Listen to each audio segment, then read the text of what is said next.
Hello everyone. इस video में मैं परफेक्शन आईएएस के 9 प्रयास टेस्ट सीरीज से टेस्ट 25 के हिंदी मीडियम के क्वेश्चंस को डिस्कस करने जा रहा हूं। परफेक्शन आईएएस के इस टेस्ट में 5 ऑप्शंस दिए गए हैं, लेकिन 69th पीपीएससी पीटी एग्ज़ाम में जो क्वेश्चन आएंगे उसमें 4 ही ऑप्शंस रहेंगे। तो चलिए शुरू करते हैं। क्वेश्चन नंबर 1, मौलिक अधिकारों के संबंध में निम्नलिखित में से कौन सा कथन सही है? वे पूर्ण नहीं है लेकिन योग्य हैं, यानी एब्सोल्यूट नहीं है, उन पर प्रतिबंध लगाया जा सकता है। यह स्टेटमेंट सही है। वे पवित्र या अस्थायी नहीं है, यह अस्थायी नहीं है, परमानेंट नहीं है, इनको अमेंड किया जा सकता है, तो बी भी सही है। वे प्रकृति में गैर न्याय संगत है, गैर न्याय संगत नहीं है, जस्टिसिएबल है, इनका उल्लंघन होता है तो कोर्ट में जाया जा सकता है, तो ये गलत है। तो उपरोक्त में से कोई दो राइट ऑप्शन डी होगा। नेक्स्ट क्वेश्चन, निम्नलिखित में से कौन सा या कौन से कथन सही नहीं है? सही नहीं है।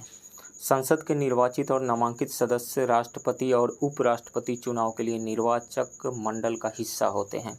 संसद के निर्वाचित सदस्य तो होते हैं, राष्ट्रपति के चुनाव में शामिल होते हैं, लेकिन नामांकित सदस्य वोट नहीं दे सकते हैं, तो ये गलत है।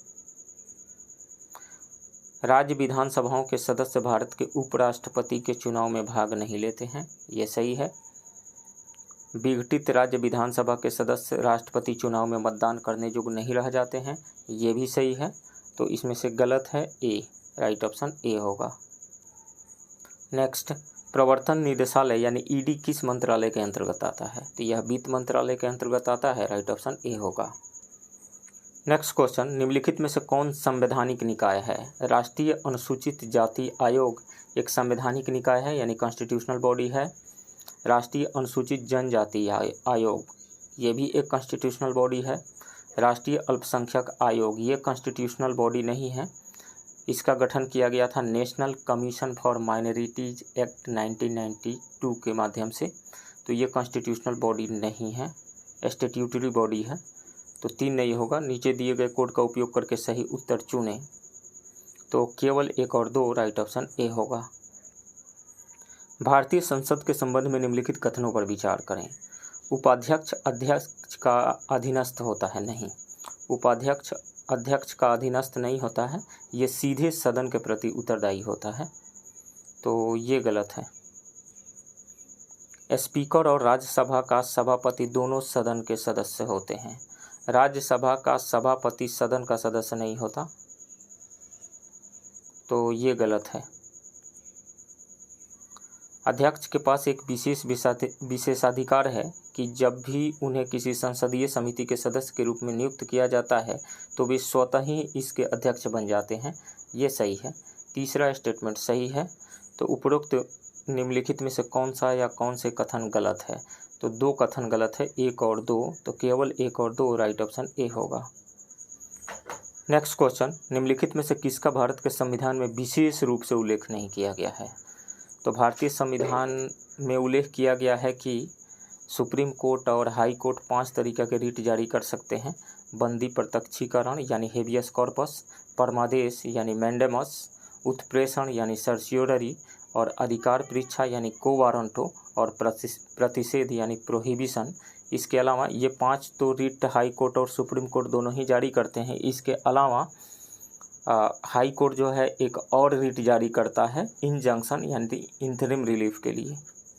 तो इसमें से प्रतिषेध तो है मेंशन, अधिकार परीक्षा भी है, लेकिन व्हिप नहीं है।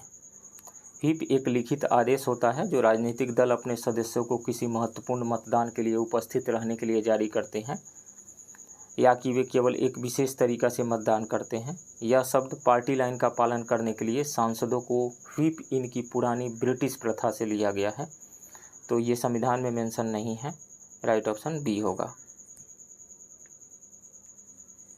नेक्स्ट क्वेश्चन, संसद ने किस वर्ष पंचायत अनुसूचित क्षेत्रों तक विस्तार अधिनियम यानी पेशा एक्ट नामक एक विशेष कानून बनाया था? 1996 में बनाया था, और ये लागू हुआ था 24 दिसंबर 1996 से, राइट ऑप्शन बी होगा। नेक्स्ट क्वेश्चन, लोकसभा में मतदान के लिए प्रस्तुत करने से पहले निम्नलिखित में से किसे लोक लेखा समिति द्वारा अनुमोदित किया जाना चाहिए? तो वो है अतिरिक्त अनुदान यानी एक्सेस ग्रांट। यह तब दिया जाता है जब किसी वित्तीय वर्ष के दौरान किसी सेवा पर उस वर्ष के बजट में उस सेवा के लिए दी गई राशि से अधिक पैसा खर्च किया गया हो। वित्तीय वर्ष के बाद इस पर लोकसभा द्वारा मतदान किया जाता है। अधिक अनुदान की मांगों को मतदान के लिए लोकसभा में प्रस्तुत करने से पहले उन्हें संसद की लोक लेखा समिति द्वारा अनुमोदित किया जाना आवश्यक होता है।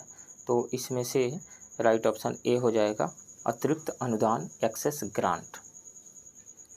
नेक्स्ट क्वेश्चन, अविश्वास प्रस्ताव के संबंध में निम्नलिखित कथनों पर विचार करें। इसे केवल संपूर्ण मंत्रिपरिषद के विरुद्ध ही लाया जा सकता है, ये सही है। कम से कम 15 सदस्यों को प्रस्ताव का समर्थन करना होता है, 15 नहीं 50 सदस्यों को प्रस्ताव का समर्थन करना होता है, तो सेकंड गलत है। भारत में अविश्वास प्रस्ताव लोकसभा या राज्यसभा दोनों में से किसी एक में पेश किया जा सकता है, नहीं, केवल लोकसभा में पेश किया जा सकता है। तो थर्ड स्टेटमेंट गलत है, इसमें से केवल एक सही है। उपरोक्त निम्नलिखित में से कौन सा या कौन से कथन सही है, तो केवल एक, राइट ऑप्शन ए होगा। नेक्स्ट क्वेश्चन, निम्नलिखित में से कौन सा या कौन से कथन सही है। भारत में आंतरिक अशांति के कारण कभी भी राष्ट्रीय आपातकाल की घोषणा नहीं की गई है, नहीं, ये गलत है, क्योंकि अभी तक इंडिया में 3 बार इमरजेंसी डिक्लेयर किया जा चुका है, लग चुका है। पहली बार 1962 में, दूसरी बार 1971 में और तीसरी बार 1975 में। 1962 एंड 1971 में बाहरी आक्रमण यानी एक्सटर्नल एग्रेशन के आधार पे इमरजेंसी लगाया गया था, जबकि 1975 में तीसरी बार आंतरिक अशांति यानी इंटरनल डिस्टर्बेंस के आधार पे इमरजेंसी इम्पोज किया गया था इंदिरा गांधी जी के टाइम में। तो भारत में आंतरिक अशांति के कारण कभी भी राष्ट्रीय आपातकाल की घोषणा नहीं की गई, ये गलत है। 1975 में इंटरनल डिस्टर्बेंस यानी आंतरिक अशांति के आधार पर ही इमरजेंसी डिक्लेयर किया गया था, तो फर्स्ट स्टेटमेंट जो है ये गलत है। 1991 के आर्थिक संकट के दौरान भारत में वित्तीय आपातकाल की घोषणा की गई थी, नहीं, अब तक इंडिया में कभी भी फाइनेंशियल इमरजेंसी नहीं लगाया गया है, तो बी स्टेटमेंट गलत है। 1975 के 38वें संशोधन अधिनियम ने राष्ट्रपति द्वारा आपातकाल की घोषणा को गैर न्याय संगत बना दिया था, ये स्टेटमेंट सही है। नॉन जस्टिसिएबल बना दिया गया था 38th कॉन्स्टिट्यूशनल अमेंडमेंट एक्ट 1975 के तहत, तो ये सी स्टेटमेंट सही है, राइट ऑप्शन सी होगा। इसके बाद साइंस के क्वेश्चन शुरू कर रहे हैं, जिसको मैं दूसरे वीडियो में डिस्कस कर चुका हूँ, आप चाहें तो उसे देख सकते हैं। नेक्स्ट क्वेश्चन, मणिपुर किस वर्ष उत्तर पूर्वी क्षेत्र पुनर्गठन अधिनियम के तहत पूर्ण राज्य बना था? तो वो बना था 1972 में। 1972 से पहले मणिपुर और त्रिपुरा केंद्र शासित प्रदेश थे, जबकि पूर्ण राज्य बनने से पहले मेघालय असम का हिस्सा था। 21 जनवरी 1972 को मणिपुर, त्रिपुरा और मेघालय को राज्य का दर्जा प्राप्त हुआ था, तो 1972 होगा, right option B. Next question, कोयला दहन के दौरान निम्नलिखित में से कौन सा प्रदूषक उत्सर्जित होता है? सल्फर डाइऑक्साइड का उत्सर्जन होता है, नाइट्रोजन ऑक्साइड का भी उत्सर्जन होता है और पार्टिकुलेट मैटर का भी उत्सर्जन होता है, PM10 एंड PM2.5। तो इसमें से तीनों ही का उत्सर्जन होता है, तो उपरोक्त में से 2 से अधिक, राइट ऑप्शन डी होगा। नेक्स्ट क्वेश्चन, सरकार ने 2018 में इसका नाम वन्यजीव अभयारण्य से बदलकर राष्ट्रीय उद्यान कर दिया। यह मुख्य रूप से एक घास का मैदान क्षेत्र है और इसका नाम नदी के नाम पर रखा गया है, जो चंबल नदी की प्रमुख सहायक नदियों में से एक है जो इससे गुजरती है। नामीबिया और दक्षिण अफ्रीका से कुल 20 चीते यहाँ लाए गए थे। तो उपरोक्त परिच्छेद में किस राष्ट्रीय उद्यान की व्याख्या की गई है? तो इसमें मध्य प्रदेश के कूनो राष्ट्रीय उद्यान की व्याख्या की गई है, राइट ऑप्शन सी होगा। Next question, 2023 global stock take का वर्ष है। यह निम्नलिखित में से किसकी आवधिक समीक्षा प्रदान करेगा?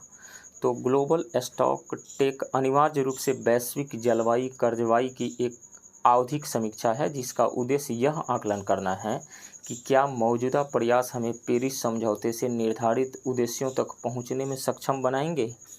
2015 में पेरिस समझौते पर हस्ताक्षर किए जाने के बाद से यह पहला ग्लोबल स्टॉक टेक वर्ष है।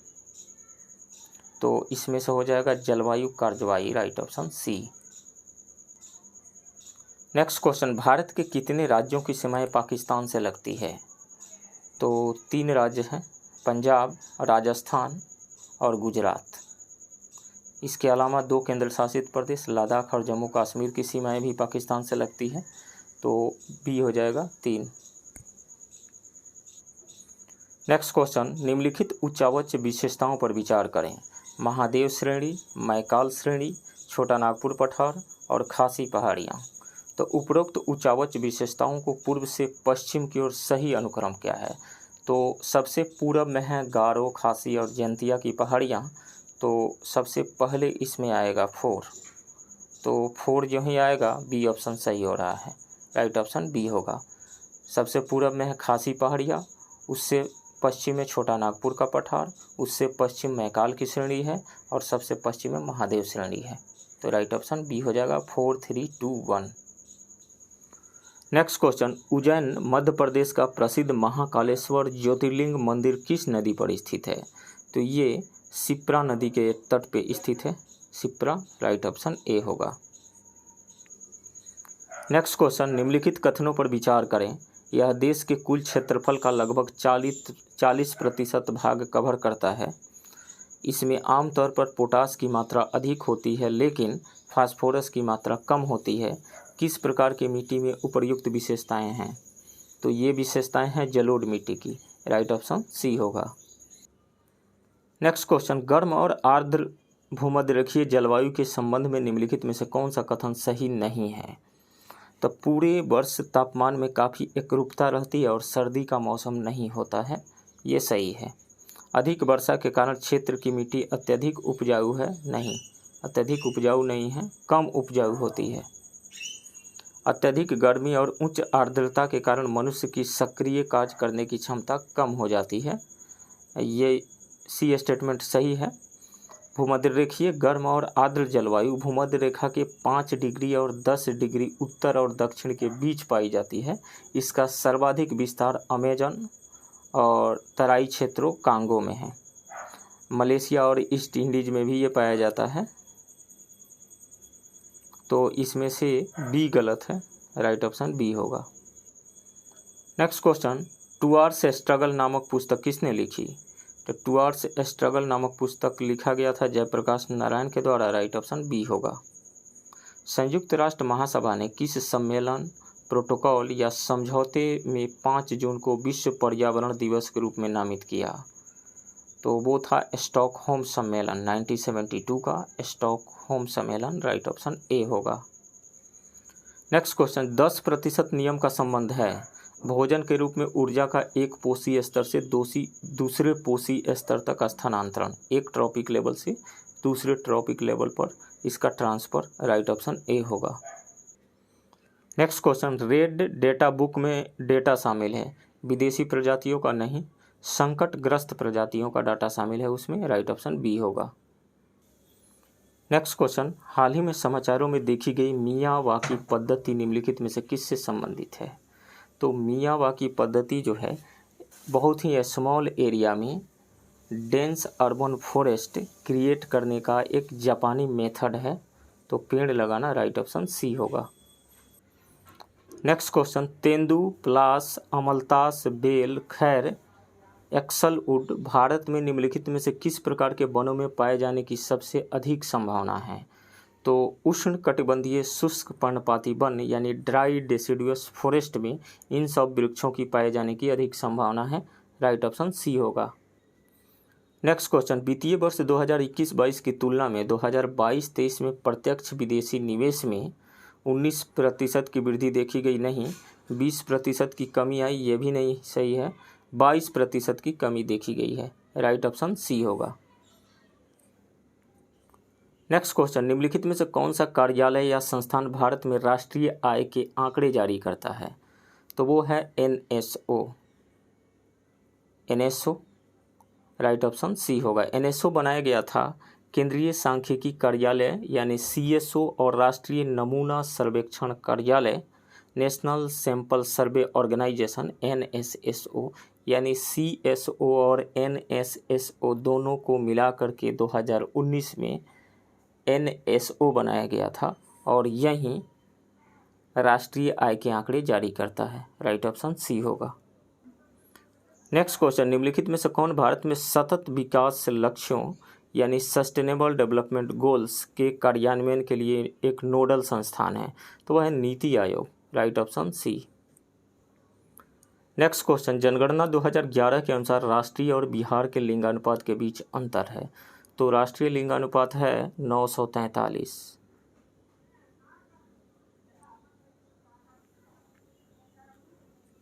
और बिहार का लिंगानुपात है 918। अंतर कितना है? 13 में से 8 गया 5 और ये बचा 3, 3 में से गया 2, तो 25 है अंतर दोनों में। 943 राष्ट्रीय है और 918 जो है बिहार का लिंगानुपात है। दोनों में अंतर 25 आ रहा है। तो 10 से अधिक लेकिन 15 से कम है, नहीं ये गलत है। 15 से अधिक लेकिन 20 से कम है, ये भी गलत है। 20 से अधिक लेकिन 30 से कम है, 25 है। राइट ऑप्शन सी होगा।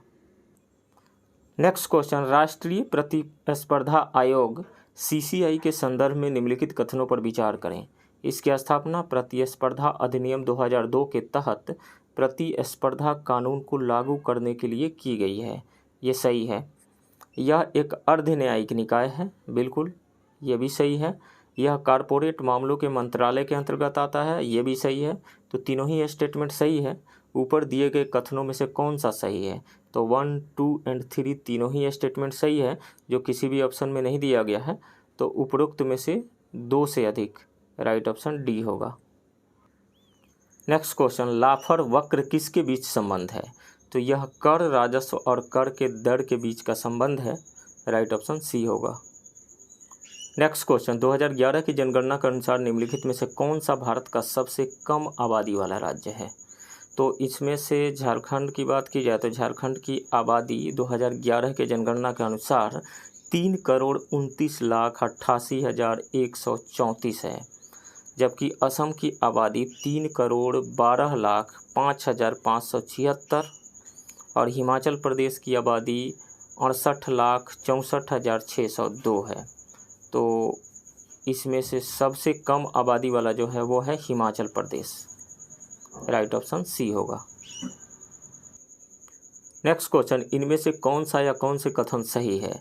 2011 की जनगणना के अनुसार सिक्किम के बाद मिजोरम देश का दूसरा सबसे कम आबादी वाला राज्य है। ये सही है स्टेटमेंट।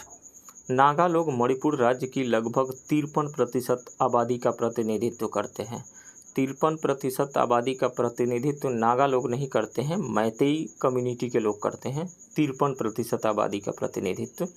उसके बाद 24% मैतेई जातीय समूहों का प्रतिनिधित्व करते हैं। नहीं, 24% जो है वो विभिन्न नागा जातीय समूहों का प्रतिनिधित्व है मणिपुर की आबादी में, और 16% जो है वो विभिन्न कुकी जनजातियों का जो है कुकी कम्युनिटी का प्रतिनिधित्व है। कितना?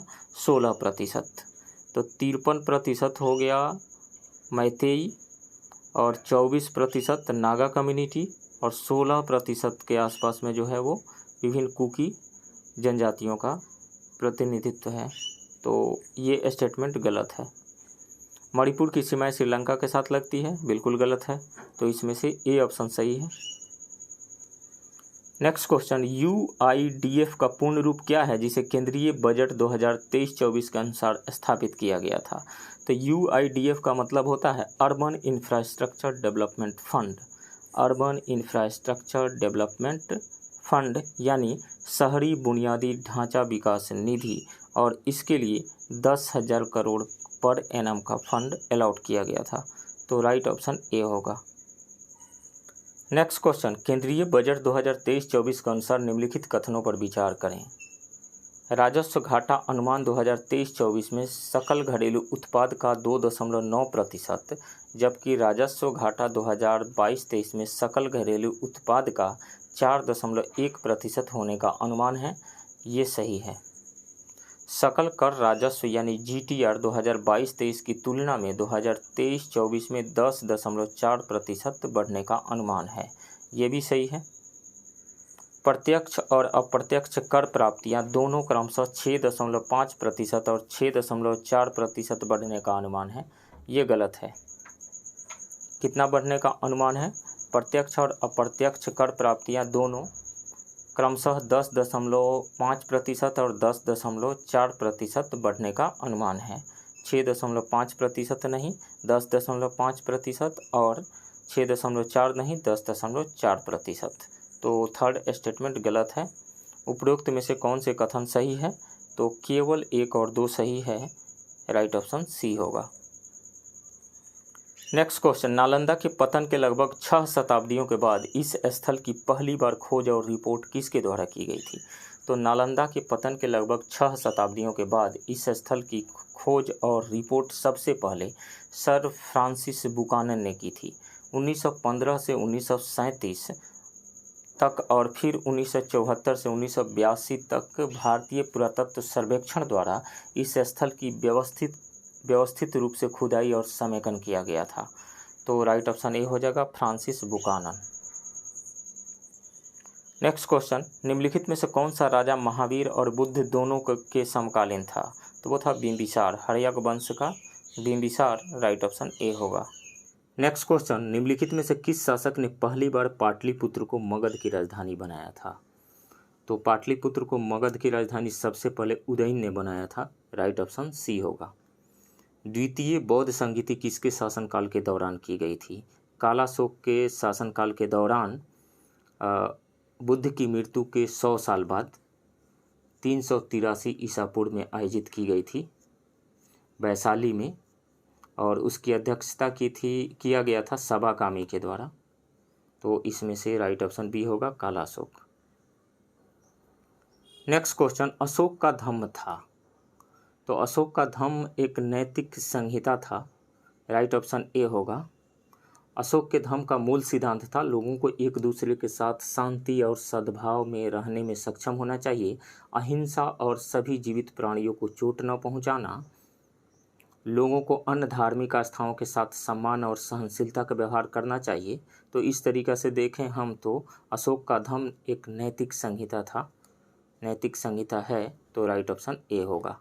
व्यक्तिगत सविनय अवज्ञा के दौरान शिलाओं से इस सत्याग्रह का नेतृत्व किसने किया था? तो शिलाओं से व्यक्तिगत सत्याग्रह का नेतृत्व किया गया था श्याम नारायण सिंह के द्वारा, और गया से गौरी शंकर सिंह के द्वारा। श्री कृष्ण सिंह पहले व्यक्तिगत सत्याग्रही बने थे बिहार से, और उसके बाद में द्वितीय सत्याग्रही अनुग्रह नारायण सिंह बने थे, अनुग्रह नारायण सिन्हा। तो इसमें से श्याम नारायण सिंह हो जाएगा। Right option C. Next question, किसानों की सहायता के लिए पट्टा और काबूलियत की व्यवस्था किसने शुरू की थी? शेर शाह ने शुरू किया था। राइट ऑप्शन सी होगा। अंग्रेजों ने अपना पहला व्यापारिक केंद्र बिहार के किस जिले में स्थापित किया था? तो पटना में स्थापित किया था। राइट ऑप्शन बी होगा। अंग्रेजों ने सबसे पहले 1620 में पटना के आलमगंज में अपनी फैक्ट्री बनाई थी, लेकिन 1621 में इसे बंद कर दिया गया था। 1651 में फिर से ब्रिटिश ईस्ट इंडिया कंपनी ने उस फैक्ट्री को पुनर्जीवित किया। नेक्स्ट क्वेश्चन, निम्नलिखित में से कौन चंपारण सत्याग्रह से संबंधित था? तो डॉक्टर राजेंद्र प्रसाद चंपारण सत्याग्रह से संबंधित थे। अनुग्रह नारायण सिंह भी। जयप्रकाश नारायण का संबंध नहीं था चंपारण सत्याग्रह से। तो उपरोक्त में से कोई दो। राइट ऑप्शन डी होगा। बिहार प्रांतीय किसान सभा का गठन किसने किया था? स्वामी सहजानंद सरस्वती ने 1929 में किया था। राइट ऑप्शन ए होगा। नेक्स्ट क्वेश्चन, भारत के कुल भौगोलिक क्षेत्रफल में से बिहार में शामिल है। तो बिहार का भौगोलिक क्षेत्रफल 94,163 वर्ग किलोमीटर है, जो देश के कुल भौगोलिक क्षेत्रफल का 2.86% है, 2.86%। इसमें से कोई नहीं होगा, उपरोक्त के अलावा अन्य। राइट ऑप्शन ई होगा। नेक्स्ट क्वेश्चन, कौमी सेवक दल की स्थापना बिहार में हुई थी। 1921 में हुई थी, सामाजिक सद्भाव बनाए रखने और शांति बनाए रखने के लिए, असहयोग आंदोलन को जारी रखने के लिए। यानी सामाजिक सद्भाव बनाते हुए शांति के साथ असहयोग आंदोलन को जारी रखने के लिए कौमी सेवक दल की स्थापना की गई थी बिहार में 1921 में। राइट ऑप्शन बी होगा। त्रिवेणी नहर को किस नदी से पानी मिलता है? तो त्रिवेणी नहर को गंडक नदी से पानी मिलता है। राइट ऑप्शन सी होगा। नेक्स्ट क्वेश्चन, निम्नलिखित में से कौन सा कथन सही है? चीन के बाद भारत दुनिया का दूसरा सबसे बड़ा सोने का उपभोक्ता है। ये सही है। चीन के बाद भारत प्रतिवर्ष लगभग 800 से 900 टन सोने का दुनिया का दूसरा सबसे बड़ा उपभोक्ता है। भारत के सभी राज्यों की तुलना में बिहार में तांबे के अयस्क को सबसे बड़े संसाधन है। ये बिल्कुल गलत है। भारत के सभी राज्यों की तुलना में बिहार में तांबे के अयस्क के सबसे बड़े संसाधन है, ये गलत है। सोने के आयात के लिए स्विट्जरलैंड भारत का शीर्ष स्रोत है, जिसके बाद यूएई का स्थान आता है। ये सही है। तो इसमें से ए और सी सही है, तो उपरोक्त में से कोई दो राइट ऑप्शन डी होगा। नेक्स्ट क्वेश्चन, बिहार के निम्नलिखित में से किस जिले में लिंगानुपात सबसे कम है? तो वैशाली का लिंगानुपात है 895, मुंगेर का है 876, समस्तीपुर का है 911, तो इसमें से सबसे कम है मुंगेर का। राइट ऑप्शन बी होगा। नेक्स्ट क्वेश्चन, निम्नलिखित में से बिहार का कौन सा जिला उत्तर प्रदेश के साथ अधिकतम सीमा साझा करता है? तो पश्चिम चंपारण जिला। राइट ऑप्शन बी होगा। बिहार लोक सेवा आयोग अस्तित्व में आया था, तो 1 अप्रैल 1949 को बना था बिहार लोक सेवा आयोग। राइट ऑप्शन ए होगा। नेक्स्ट क्वेश्चन, मनेर में शाह दौलत का मकबरा सर्वोत्तम उदाहरण है।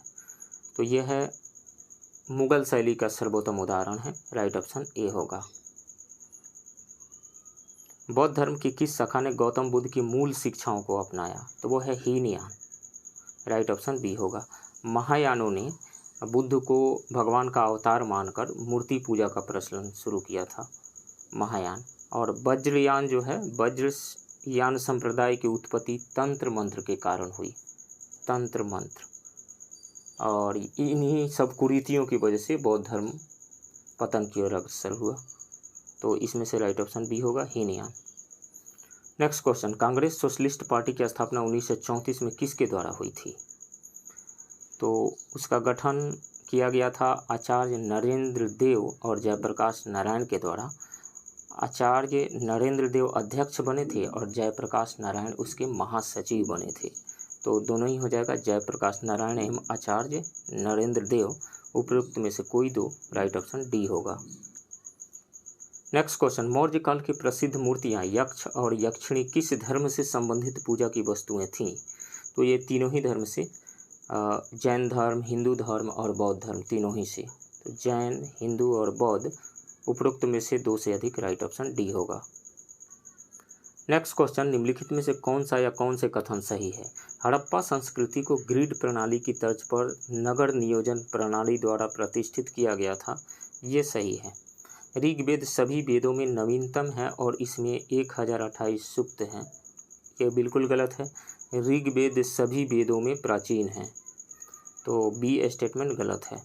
वैदिक साहित्य में 3 वेद शामिल हैं, ऋग्वेद, सामवेद और अथर्ववेद। बिल्कुल गलत है। 4 वेद शामिल हैं, ऋग्वेद, सामवेद, अथर्ववेद और यजुर्वेद। तो इसमें से बी और सी गलत है, ए सही है। राइट ऑप्शन ए होगा। नेक्स्ट क्वेश्चन, जैन धर्म के त्रिरत्न दर्शन में निम्नलिखित में से किसका उल्लेख किया गया है? तो जैन धर्म में जो त्रिरत्न है वे हैं सम्यक दर्शन, सम्यक ज्ञान और सम्यक आचरण। तो सम्यक दर्शन ये सही है, सम्यक ज्ञान ये भी सही है, सम्यक दिशा नहीं, सम्यक आचरण होगा। तो उपरोक्त में से कोई 2 राइट ऑप्शन डी होगा। नेक्स्ट क्वेश्चन, निम्नलिखित कथनों पर विचार करें। हर्ष और उसके समय के इतिहास का पता लगाने के लिए मुख्य स्रोत बाणभट्ट द्वारा लिखित हर्ष चरित्र है। तो ये सही है। इसके अलावा ह्वेनसांग का यात्रा वृत्तांत भी है, तो ये सही है। ह्वेनसांग ने हर्ष को महायान बौद्ध धर्म में परिवर्तित किया था। बिल्कुल सही है, ये सही है। बाणभट्ट हर्ष के दरबारी कवि थे, ये भी सही है। तो तीनों ही स्टेटमेंट सही है, 1 2 3 डी ऑप्शन सही होगा। नेक्स्ट क्वेश्चन, कौन सा प्रसिद्ध युद्ध 1565 ईस्वी में हुआ था? तो 1565 ईस्वी में तालीकोटा की लड़ाई हुई थी। तालीकोटा जो है वो उत्तरी कर्नाटक में बीजापुर शहर के पास स्थित है। और 1565 में जो तालीकोटा की लड़ाई हुई थी विजयनगर साम्राज्य और दक्कन सल्तनत के बीच, उसमें विजयनगर साम्राज्य की हार हुई थी। तो तालीकोटा हो जाएगा राइट ऑप्शन सी। दीवान अमीर कोही विभाग संबंधित था, तो दीवान कोही एक कृषि विभाग था, राइट ऑप्शन बी होगा।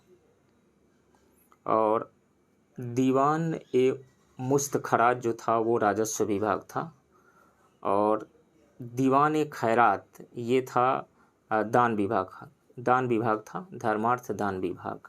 तो इसमें से राइट ऑप्शन बी हो जाएगा, दीवान ए अमीर कोही कृषि विभाग था। नेक्स्ट क्वेश्चन, भारतीय वास्तुकला का जनक किसे कहा जाता है?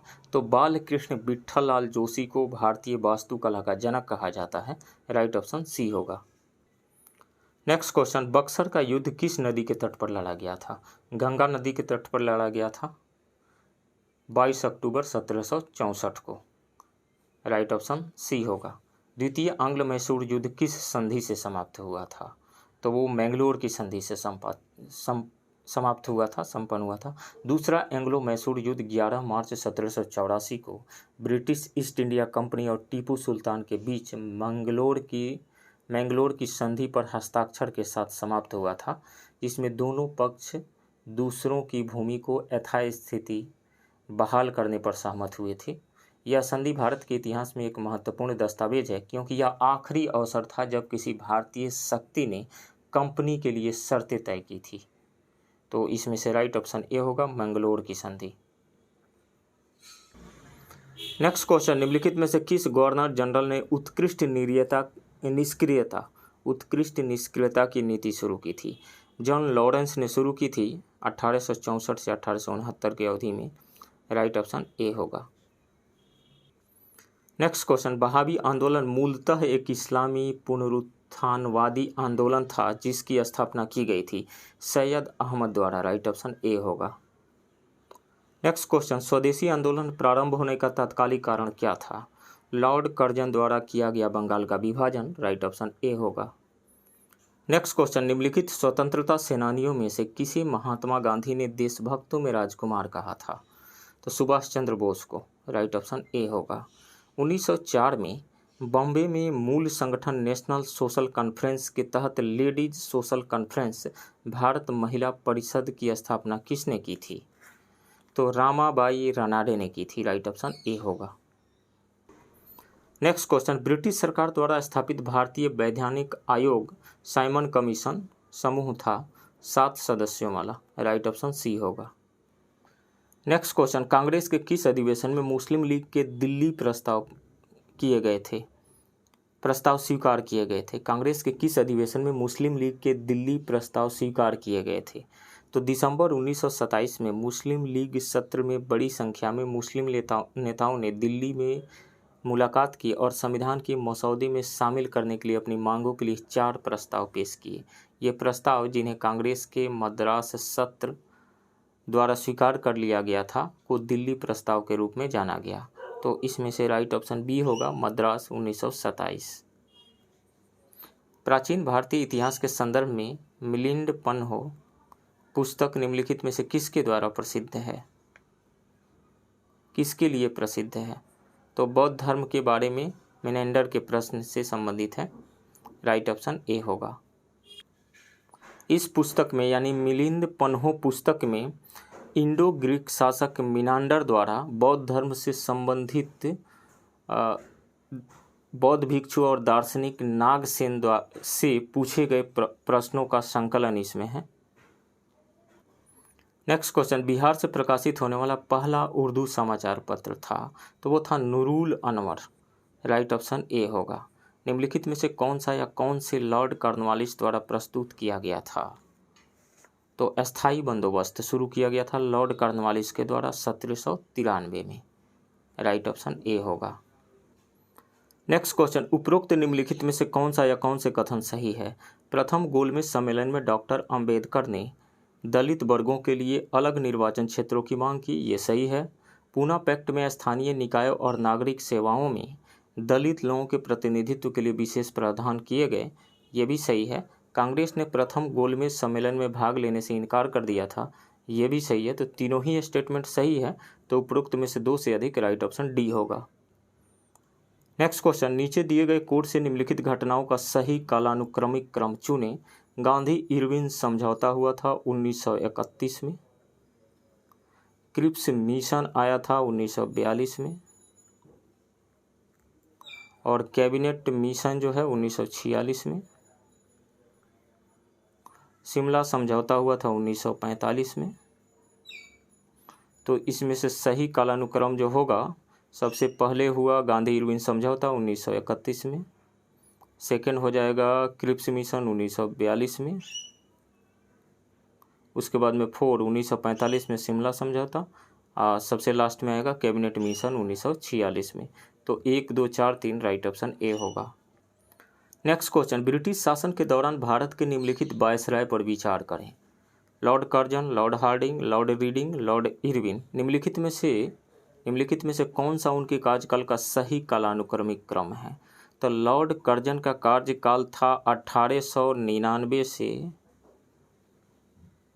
1905 तक। लॉर्ड हार्डिंग का कार्यकाल था 1910 से 16 तक। लॉर्ड रीडिंग का कार्यकाल था 1921 से 26 तक, और लॉर्ड इरविन का कार्यकाल था 1926 से 31 तक। तो इसमें से सबसे पहला हो जाएगा लॉर्ड कर्जन, सेकंड पे लॉर्ड हार्डिंग, थर्ड पे लॉर्ड रीडिंग और फोर्थ पे Lord Irwin. 1, 2, 3, 4 right option A होगा। भारतीय राष्ट्रीय कांग्रेस के निम्नलिखित में से किस अधिवेशन में गांधी जी ने कहा था, गांधी मर सकते हैं लेकिन गांधीवाद हमेशा रहेगा? तो गांधी जी ने 1931 के कराची अधिवेशन के समय स्पीच देते हुए कहा था कि वे मुझे मार सकते हैं लेकिन वे गांधीवाद को नहीं मार सकते। यदि सत्य को मारा जा सकता है तो गांधीवाद को भी मारा जा सकता है। राइट ऑप्शन सी होगा, कराची अधिवेशन 1931। नेक्स्ट क्वेश्चन, निम्नलिखित में से किस अधिनियम द्वारा बंगाल के गवर्नर जनरल को भारत के गवर्नर जनरल के रूप में नामित किया गया था? तो वो था 1833 का चार्टर एक्ट। इसमें से कोई नहीं होगा, उपरोक्त के अलावा अन्य विकल्प। उपरोक्त में से कोई 2 नहीं, उपरोक्त के अलावा अन्य विकल्प। राइट ऑप्शन ई होगा। नेक्स्ट क्वेश्चन, संविधान सभा का पहला सत्र 9 दिसंबर 1946 को आयोजित किया गया था। इसके पहले अस्थायी अध्यक्ष कौन थे? डॉक्टर सच्चिदानंद सिन्हा थे। राइट ऑप्शन ए होगा। नेक्स्ट क्वेश्चन, गड्डा ब्राह्मण, कोली और पद्दारी जनजाति किस राज्य या केंद्र शासित प्रदेश में निवास करती है जिन्हें अनुसूचित जनजाति का दर्जा दिए जाने की संभावना है? तो ये जम्मू और कश्मीर की जनजातियां हैं। राइट ऑप्शन ए होगा। कुरिल द्वीप किसके बीच विवाद का स्रोत है? तो कुरिल द्वीप है जापान के नॉर्थ में पड़ता है और ये जापान और रूस के बीच में विवाद का स्रोत है। राइट ऑप्शन सी होगा। नेक्स्ट क्वेश्चन, हाल ही में पश्चिमी ऑस्ट्रेलिया के तट पर इसरो रॉकेट का मलबा मिला था। अंतरिक्ष वस्तु से होने वाली क्षति के लिए अंतर्राष्ट्रीय दायित्व पर कन्वेंशन किस वर्ष लागू हुआ? तो ये लागू हुआ था 1972 में। राइट ऑप्शन ए होगा। किस राज्य ने प्राणवायु देवता पेंशन योजना शुरू की है? हरियाणा ने शुरू किया है। राइट ऑप्शन बी होगा। इसके तहत 75 वर्ष या उससे अधिक उम्र के पेड़ों के रख रखाव के लिए 2500 रुपये प्रति वर्ष पेंशन दी जाती है। नेक्स्ट क्वेश्चन, निम्नलिखित में से किस कंपनी ने वर्ल्ड क्वाइन नामक क्रिप्टो करेंसी लॉन्च की है? ओपन एआई ने। राइट ऑप्शन ए होगा। नेक्स्ट क्वेश्चन, हाल ही में पीएम मोदी को 41वां लोकमान्य तिलक राष्ट्रीय पुरस्कार प्रदान किया गया। पीएम मोदी ने किस परियोजना के लिए नगद पुरस्कार दान किया? तो नमामि गंगा परियोजना के लिए। राइट ऑप्शन सी होगा। पीएम नरेंद्र मोदी को 1 अगस्त 2023 को पुणे में लोकमान्य तिलक राष्ट्रीय पुरस्कार से सम्मानित किया गया। पीएम ने नमामि गंगे परियोजना को नगद पुरस्कार दान में दे दिया। लोकमान्य तिलक की विरासत का सम्मान करने के लिए 1983 में तिलक स्मारक मंदिर ट्रस्ट द्वारा इस पुरस्कार का गठन किया गया था। तो राइट ऑप्शन सी होगा, नमामि गंगे परियोजना। नेक्स्ट क्वेश्चन, भारत मंडपम के बारे में निम्नलिखित कथनों पर विचार करें। यह गुरुग्राम में स्थित है? नहीं। दिल्ली में स्थित है? नई दिल्ली में। सितंबर 2023 में 18वें G20 नेताओं के शिखर सम्मेलन की मेजबानी करेगा? ये सही है। इसे टाटा प्रोजेक्ट द्वारा बनाया गया है? नहीं। इसे विकसित किया गया है एडोस और आर्कोप के द्वारा। NBC इंडिया लिमिटेड और उसके उप ठेकेदार शापूरजी पोलोंजी द्वारा संचालित है। प्रधानमंत्री नरेंद्र मोदी ने 26 जुलाई 2023 को अंतर्राष्ट्रीय प्रदर्शनी सह सम्मेलन केंद्र IECC परिषद का उद्घाटन किया। कन्वेंशन सेंटर का नाम बदलकर भारत मंडपम कर दिया गया, जो 18वें G20 नेताओं के शिखर सम्मेलन, जो कि 9 से 10 सितंबर तक होने वाला है, की मेजबानी करेगा। तो इसमें से सेकंड सही है, थर्ड भी गलत है, तो इसमें से केवल 2 राइट ऑप्शन ए होगा। नेक्स्ट क्वेश्चन, सौनी परियोजना किस राज्य में स्थित है? तो सौनी का मतलब है सौराष्ट्र नर्मदा अवतरण इरिगेशन। सौराष्ट्र नर्मदा अवतरण इरिगेशन, और ये गुजरात में है। राइट ऑप्शन ए होगा। नेक्स्ट क्वेश्चन, पृथ्वी के भूवैज्ञानिक इतिहास के संदर्भ में दूसरी महान ऑक्सीजनीकरण घटना शब्द का संबंध है? तो इसका संबंध है पृथ्वी के वायुमंडल में ऑक्सीजन की मात्रा में वृद्धि से है, जिसके कारण जटिल जीवन रूपों का विकास हुआ था। तो इसमें से राइट ऑप्शन सी होगा। विश्व के सबसे बड़े निजी संचार उपग्रह का क्या नाम है? तो उसका नाम है जुपिटर 3, जो कि स्पेस एक्स के द्वारा लॉन्च किया गया है। तो राइट ऑप्शन बी होगा। और ये किस लिए लॉन्च किया गया है? उत्तर और दक्षिण अमेरिका के लोगों को इंटरनेट सेवाएं पहुंचाने के लिए किया गया है। नेक्स्ट क्वेश्चन, हाल ही में 29 जुलाई को अंतर्राष्ट्रीय बाघ दिवस मनाया गया। बाघ की IUCN स्थिति क्या है? तो वो संकटग्रस्त में है। राइट ऑप्शन बी होगा। हाल ही में क्वारिकोस मित्सोटाइकिस ने किस देश के प्रधानमंत्री के रूप में शपथ ली है? तो ग्रीस के प्रधानमंत्री के रूप में। राइट ऑप्शन सी होगा। नेक्स्ट क्वेश्चन, किस देश ने विशेष ओलंपिक विश्व खेल 2023 की मेजबानी की है? जर्मनी ने। राइट ऑप्शन सी होगा। नेक्स्ट, हाल ही में तमोर, तमाकोसी और फुकेत कर्नाली जैसे जल विद्युत संयंत्र खबरों में थे। भारत द्वारा सहायता प्राप्त परियोजना किस देश में स्थित है? तो ये नेपाल में है। राइट ऑप्शन ए होगा। Next, RBI governor Shashikant Das ने बैंकों को एवरग्रीन ऋणों के प्रति आगाह किया। बैंकिंग के संबंध में एवरग्रीनिंग ऑफ लोन से आप क्या समझते हैं? तो उसका मतलब होता है ऋणों की नई मंजूरी के साथ NPA या ST खाते को समायोजित करना। राइट ऑप्शन सी होगा। नेक्स्ट, हाल ही में महाराष्ट्र ने वीर सावरकर की जयंती मनाई। BD सावरकर द्वारा दया याचिकाओं की एक श्रृंखला के बाद आखिरकार उन्हें किस वर्ष रिहा किया गया था? उन्हें रिहा किया गया था 6 जनवरी 1924 को। तो राइट ऑप्शन सी होगा, 1924। नेक्स्ट, हाल ही में समर्थ अभियान खबरों में था। यह निम्नलिखित में से किससे संबंधित है? तो यह संबंधित है 50,000 ग्राम पंचायतों में डिजिटल लेन देन को बढ़ावा देने से संबंधित है। ये लखनऊ से शुरू किया गया। राइट ऑप्शन बी होगा। नेक्स्ट क्वेश्चन, निम्नलिखित में से किस निकाय ने global green house gas watch launch किया है? तो विश्व मौसम विज्ञान संगठन ने इसे लॉन्च किया है। तापमान बढ़ाने वाली गैसों को कम करने के लिए तत्काल कार्रवाई का समर्थन करने के लिए एक नई GSC निगरानी पहल की गई है विश्व मौसम विज्ञान संगठन के द्वारा। राइट ऑप्शन ए होगा। नेक्स्ट, हाल ही में प्रस्तावित मूलापेटा बंदरगाह किस राज्य में बनाया जाएगा? तो यह आंध्र प्रदेश में बनाया जाएगा। राइट ऑप्शन सी होगा। एशियन इंफ्रास्ट्रक्चर इन्वेस्टमेंट बैंक यानी AIIB किस शहर में अपना पहला विदेशी कार्यालय स्थापित करने के लिए तैयार है? तो अबू धाबी में। राइट ऑप्शन बी होगा। नेक्स्ट क्वेश्चन, पृथ्वी दिवस किस तारीख को मनाया जाता है? 22 अप्रैल को मनाया जाता है। पहली बार 22 अप्रैल 1970 को मनाया गया था। राइट ऑप्शन ए होगा। चुनाव आयोग ने किस राज्य में 80 वर्ष से अधिक उम्र के लोगों के लिए घर से वोट की सुविधा शुरू की है? कर्नाटक के चुनाव में। राइट ऑप्शन ए होगा। नेक्स्ट क्वेश्चन, ओपन एआई के चैट जीपीटी की निगरानी के लिए किस निकाय ने चैट जीपीटी टास्क फोर्स की स्थापना की है? ईयू ने, European Union. Right option C होगा। हाल ही में हथियारों के व्यापार पर सिप्री डेटा जारी किया गया। भारत में हथियारों की आयात में रूस का योगदान कितना प्रतिशत है? तो रूस का कंट्रीब्यूशन है 45%, उसके बाद में फ्रांस का 29%, यूएसए का 11%। राइट ऑप्शन बी होगा। नेक्स्ट, 20 मार्च को विश्व गौरैया दिवस मनाया गया। गौरैया किस राज्य का राज्य पक्षी है? बिहार का है। राइट ऑप्शन ए होगा। 10वीं विश्व खुशहाली रिपोर्ट 2023 में भारत का स्थान क्या है? तो भारत का स्थान है 126वां। और ये किसके द्वारा पब्लिश किया जाता है? ये पब्लिश किया जाता है संयुक्त राष्ट्र सतत विकास समाधान नेटवर्क के द्वारा, यानी UNSDSN द्वारा।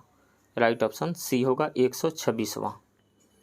नेक्स्ट क्वेश्चन, हाल ही में भारत यूएई निवेश शिखर सम्मेलन किस शहर में आयोजित हुआ? श्रीनगर में आयोजित हुआ था। राइट ऑप्शन बी होगा। भारतीय वन्यजीव संस्थान ने एशियाई शेरों के स्थानांतरण के लिए किस संरक्षित क्षेत्र को चुना है? तो गुजरात का बरदा वन्यजीव अभ्यारण्य। राइट ऑप्शन ए होगा।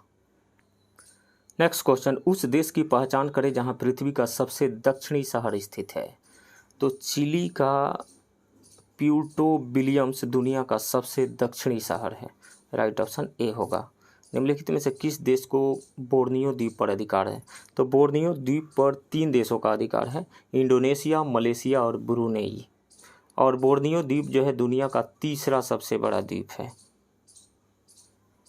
विश्व का सबसे बड़ा द्वीप जो है वो ग्रीनलैंड है, और दूसरा सबसे बड़ा द्वीप न्यू गिनी है, और ये बोर्नियो तीसरा सबसे बड़ा द्वीप है। तो इस पे अधिकार है 3 देशों का, इंडोनेशिया, मलेशिया और ब्रुनेई का। तो इसमें से 2 ऑप्शन सही है, तो उपरोक्त में से कोई 2। राइट ऑप्शन डी होगा। तो फ्रेंड्स, ये रहा परफेक्शन IAS के 9 प्रयास टेस्ट सीरीज से टेस्ट 25, जो कि फुल सिलेबस का चौथा टेस्ट है, कि क्वेश्चन का डिस्कशन। आप बने रहिए इस चैनल के साथ। मिलते हैं किसी दूसरे वीडियो में, तब तक के लिए थैंक यू वेरी मच।